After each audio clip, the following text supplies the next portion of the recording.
So, here's a question. Who do you think most Australians would prefer to have as the Prime Minister? The current leader of the Liberal Party, Scott Morrison, or Labour's opposition leader, Anthony Albanese? Well, hang on, don't start thinking about it. Let the factually reliant, democracy-taming folks at Sky News tell you what to think. Let's go to the front of the Age and the SMH. Coalition edges ahead on COVID and the economy, and we'll bring up in a new poll that shows stronger support for the coalition over Labor on the key test of managing the pandemic. Voters strongly favour the coalition on the economic recovery and border restrictions, despite political storms over missed targets in the vaccination rollout and the end of the JobKeeper wage subsidy last month. There you've got voter intentions, which is very clear. You've also got preferred PM with Prime Minister Scott Morrison very clearly, just about double preferred PM to Anthony Albanese, which is Albanese and the Labor Party's Achilles heel. I think what this polling shows is that the Prime Minister is right to pitch his message to things that rely on economic management.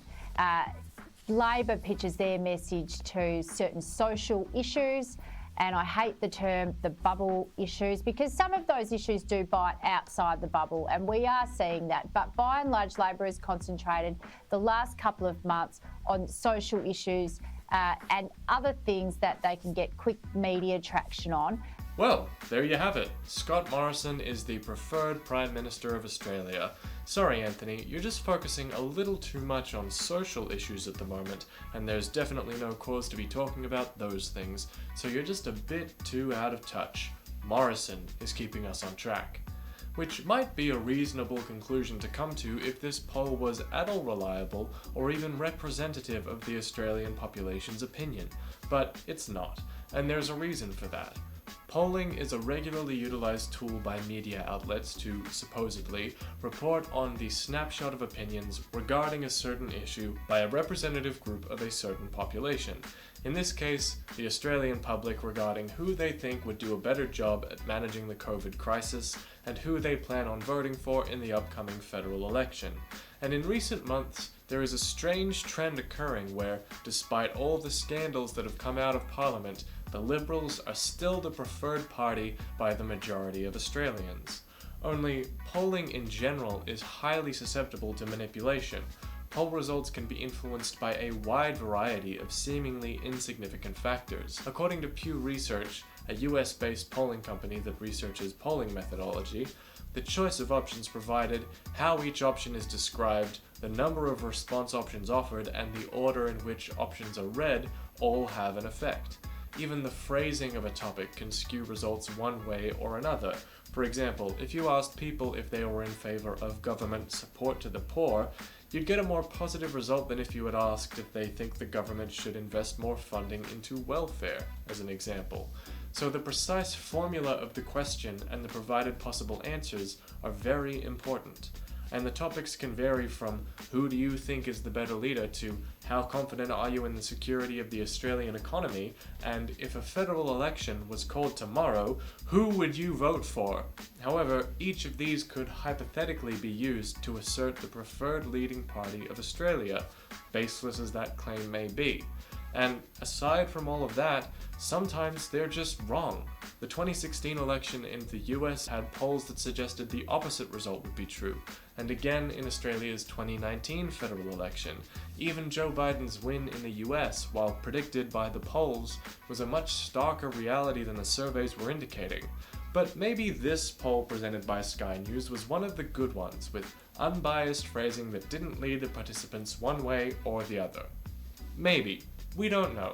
We can't know, because the methodology behind the poll itself was not published. I just need to step in here and clarify a mistake in the footage.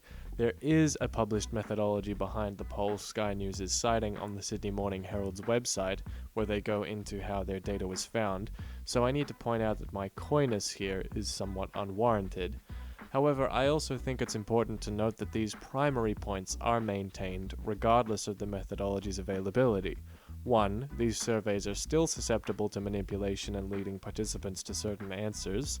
2. The methodology is still questionable, as will be explained in this next portion of the video.